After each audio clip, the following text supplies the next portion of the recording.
अब हम आपको यहाँ पर सुना रहे हैं जीत आपकी पुस्तक का यह अंश है।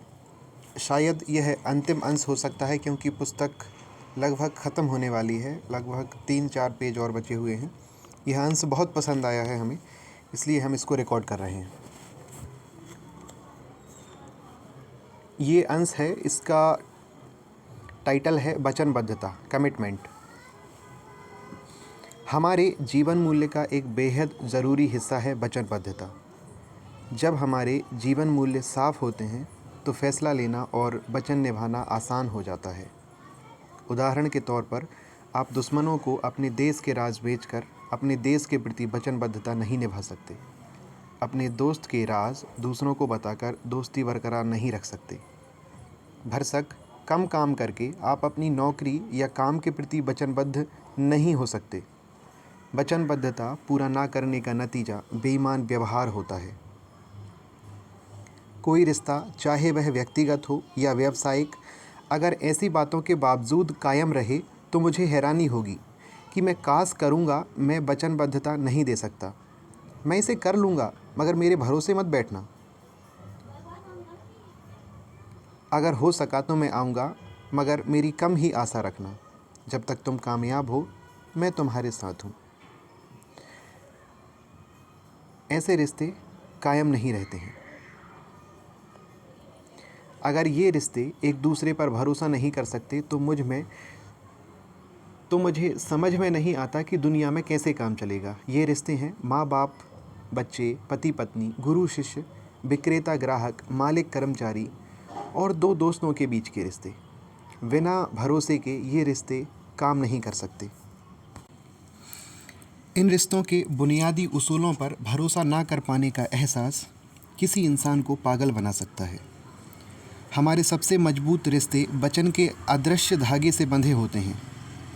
इन दिनों वादों को तोड़ना कोई बड़ी बात नहीं मानी जाती है, लेकिन वचनबद्धता के बिना सभी रिश्ते खटाई में पड़ जाते हैं। वचनबद्धता की कमी रिश्तों में दरार डाल देती है और असुरक्षा बढ़ाती है। वचनबद्धता ना होने पर लोग समझ ही नहीं पाते कि उनके आपसी रिश्तों में कितनी गहराई है।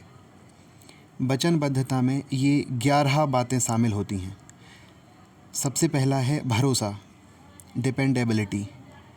नंबर दूसरा है विश्वसनीयता। तीसरा है निश्चितता। चौथा है निरंतरता, कंसिस्टेंसी होना चाहिए वचनबद्धता में। पांचवा है परवाह करना, द केयरिंग। छठवा है दूसरों की भावनाओं का एहसास रखना, एम्पैथी। सातवां है कर्तव्य का भाव, अ सेंस ऑफ ड्यूटी। आठवां है ईमानदारी, चरित्र, निष्ठा और वफादारी, लॉयल्टी। ये 11 बातें वचनबद्धता में शामिल होती हैं। अगर इनमें से एक भी चीज़ की कमी हो तो वचनबद्धता में कमजोरी आ जाती है। जब कोई व्यक्ति किसी को वचन देता है तो वह वास्तव में कहता है कि तुम मुझ पर हर हाल में भरोसा कर सकते हो और जब भी तुम्हें मेरी ज़रूरत होगी मैं तुम्हारे साथ होऊंगा। ये वचनबद्धता का अर्थ है। बिना किसी शर्त के दिया गया कथन वचन कहलाता है। अनिश्चित भविष्य में मैं ही निश्चित रहूँगा, यह वचन है। भविष्य को कौन सी चीज़ें अनिश्चित बना देती हैं, जैसे कि आपकी ज़िंदगी और हालात में बदलाव होना, बाहरी हालात में बदलाव होना। अनिश्चितता के बावजूद वचनबद्धता कहती है कि तुम मुझ पर भरोसा कर सकते हो। वचन देने वाला इंसान बहुत कुछ कुर्बान करने को तैयार रहता है। किस लिए? जवाब साफ है कि इसके बहुत कीमती परिणाम हो सकते हैं। वचनबद्धता कहती है कि मैं त्याग करने को तैयार हूँ क्योंकि मुझे तुम्हारी परवाह है। मैं भरोसेमंद व्यक्ति हूँ, तुम मुझ पर विश्वास कर सकते हो। मैं तुम्हें धोखा नहीं दूंगा। तकलीफ़ों के बावजूद मैं तुम्हारे साथ रहूँगा। अच्छा हो या बुरा हो, हर समय में मैं तुम्हारा साथ नहीं छोड़ूंगा। यह वचनबद्धता कहती है। वचनबद्धता किसी कानूनी कॉन्ट्रैक्ट की तरह नहीं है जिसे पूरा करना ही पड़ता है। इसकी बुनियादी कागज़ के टुकड़े पर की गई दस्तखत की तरह नहीं होती है, बल्कि वचनबद्धता चरित्र, निष्ठा और दूसरों के मनोभावों का एहसास है।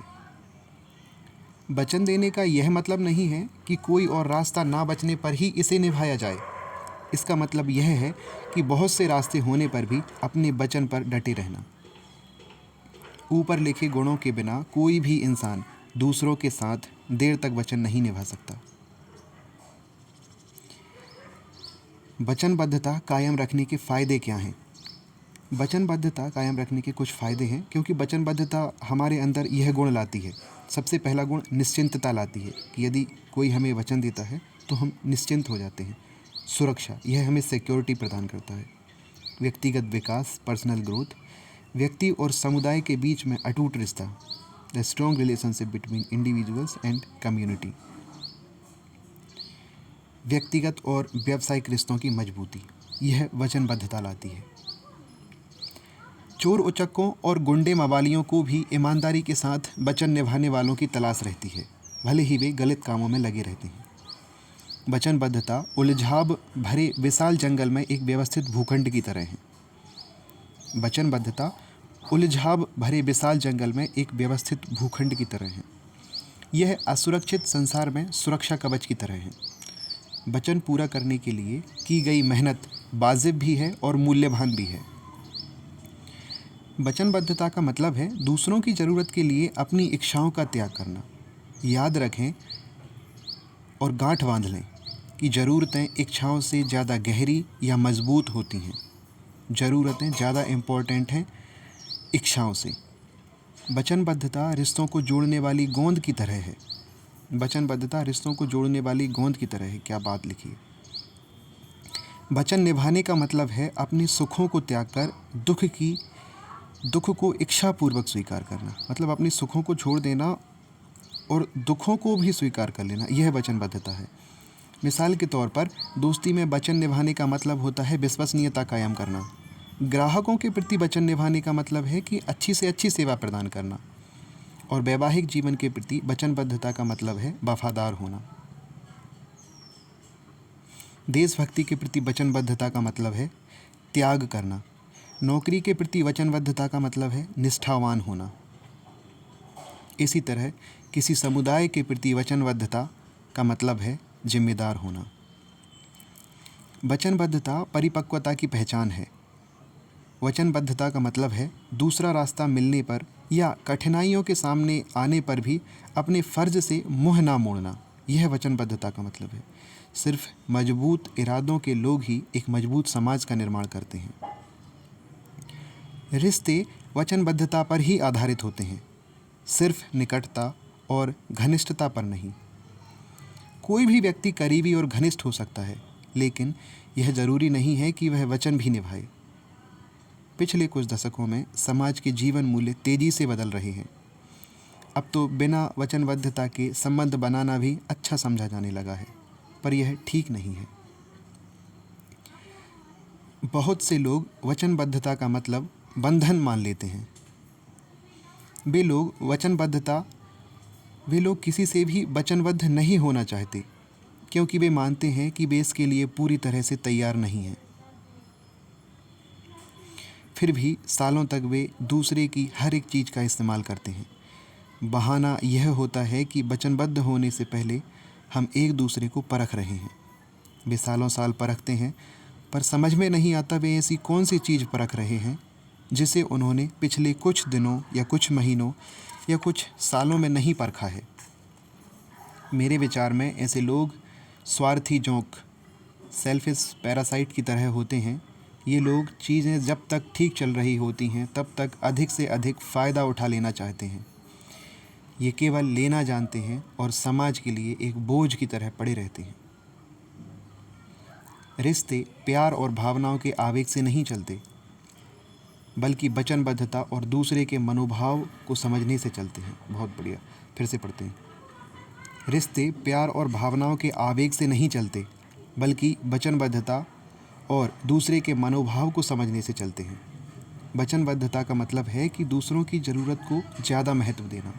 मतलब हम सामने वाले को ज़्यादा इम्पोर्टेंस दे रहे हैं, ये वचनबद्धता का मतलब है। कई बार नेक इरादे वाले अच्छे लोगों के सामने एक दूसरे के सामने टकराने वाली वचनबद्धताएं आ खड़ी हो जाती हैं। एथिकल डिलेमा जिसे हम बोल सकते हैं। उदाहरण के तौर पर एक सिपाही आखिरी सांस ले रहा है, एक सिपाही की वाइफ आखिरी सांस ले रही है और वह अपनी वाइफ के प्रति वचनबद्ध है। तभी अचानक से इमरजेंसी से निपटने के लिए उस सिपाही का बुलावा आ जाता है, तो अब उसे क्या करना चाहिए? ऐसा ही दूसरी बात है कि एक सर्जन की बेटी को स्नातक की उपाधि मिलने वाली है और उसे अपनी बेटी से जीवन में एक बार आने वाले इस अवसर पर मनाए जाने वाले समारोह में मौजूद होने का वादा किया है। समारोह से 20 मिनट पहले ही एक इमरजेंसी सूचना मिलती है कि एक एक्सीडेंट की वजह से एक घायल आदमी का जीवन बचाने के लिए उसे ऑपरेशन करना होगा और कोई सर्जन शहर में नहीं है। अब उस सर्जन के पास क्या रास्ता है? तो ये वचनबद्धताएं एक दूसरे से टकराती हैं, जो कि दोनों ही सही हैं। किसी एक का चुनाव करने का मतलब यह नहीं है कि हमारी दूसरे के प्रति वचनबद्धता नहीं है। इन दोनों जिम्मेदारियों में से एक को चुनते समय प्राथमिकता, जिम्मेदारी और कर्तव्य का ध्यान देना पड़ता है। प्राथमिकताओं को नैतिक मूल्यों के आधार पर तय करने से हमें बिना किसी अपराध बोध में से एक के बजाय दूसरी वचनबद्धता को चुनने में मदद मिलती है। इसका मतलब है कि प्राथमिकताओं को नैतिक मूल्यों के